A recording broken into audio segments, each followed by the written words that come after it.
I know the feeling, spending a weekend hunting for a cheap 2-bay NAS, clicking through a handful of budget models, and then realizing 2 weeks later the device can't even keep up with a simple family photo backup. The regret hits hard when you finally get around to actually using it, and you're left with a box that feels more like a paperweight than a workhorse. That's why I wanted to see if the DiscTech DS225 Plus could be the smarter purchase you've been looking for, instead of another cheap fix that disappoints after you've already paid. Link is in the description if you want to check the product details on Amazon. From the moment I unpacked the DS225 Plus, the first thing I noticed was the pre-installed 16 TB of storage to 8 TB drives that are already balanced in a RAID 1 configuration. That's a lot of space for a home office or a small media library, and it means you don't have to scramble to buy separate drives just to get started. The unit also ships with 2 GB of DDR4 RAM and a 2.5 GB Ethernet port, which are both touted as the main reasons this model feels future-ready. My question was whether those specs translate into everyday reliability or if they're just numbers on a spec sheet. First, let's talk about the category itself. A 2-bay NAS sits at the sweet spot between a single-disk external drive and a larger 4-bay or 8-bay server you'd find in a corporate setting. It's meant for people who need more than a simple USB backup but don't want to manage a full-blown array. Typical use cases include continuous photo and video backups, a personal cloud for remote file access, and streaming a home media collection to a TV or tablet. For many, the biggest fear is buying a box that either lacks the horsepower to serve multiple devices at once or forces you to upgrade components soon after purchase. In real-world testing, the DS225 Plus handled simultaneous file transfers from 2 laptops and a Plex stream to a smart TV without noticeable hiccups. The 2.5 GB connection is the first practical advantage I saw. Most home routers still run at 1 GB, so you'll have to upgrade your network to see the full speed benefit, but even on a 1 GB network the NAS kept a steady 9095 MB per second write speed when copying large 4K video files. That's a step up from many budget models that stall around 5060 MB per second and cause frustration when you're trying to back up hours of footage after a shoot.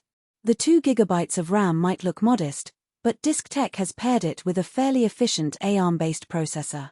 For typical home office tasks running a Samba share, a lightweight Nextcloud instance, or a basic media server, the memory never became a bottleneck. I did notice a slight slowdown when I enabled real-time transcoding for a 4K movie on a tablet that only supports 1080p. The CPU had to work harder, and the stream paused briefly before settling. If you plan to use the NAS as a primary transcoding hub for multiple 4K streams, you might feel the limits.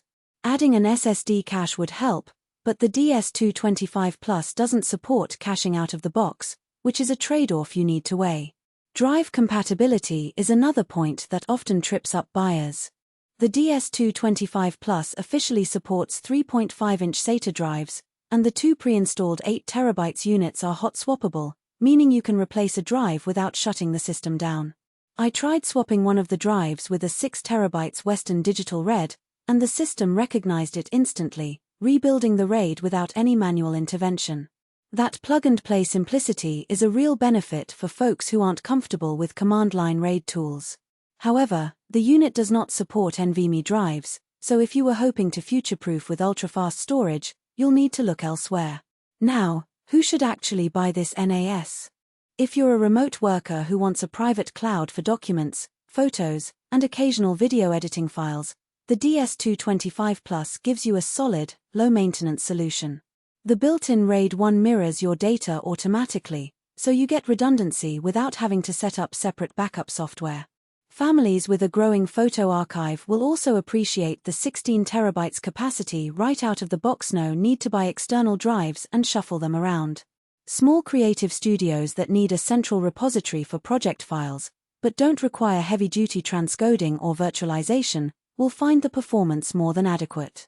On the flip side, you should skip this model if you need advanced features like Docker containers, virtual machine hosting, or a built-in SSD caching tier.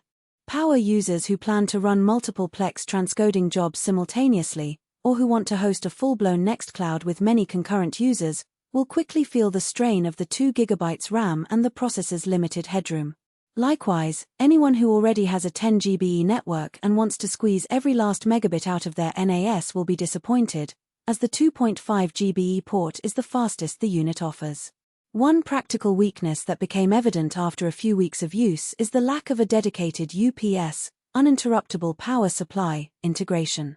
The device can run on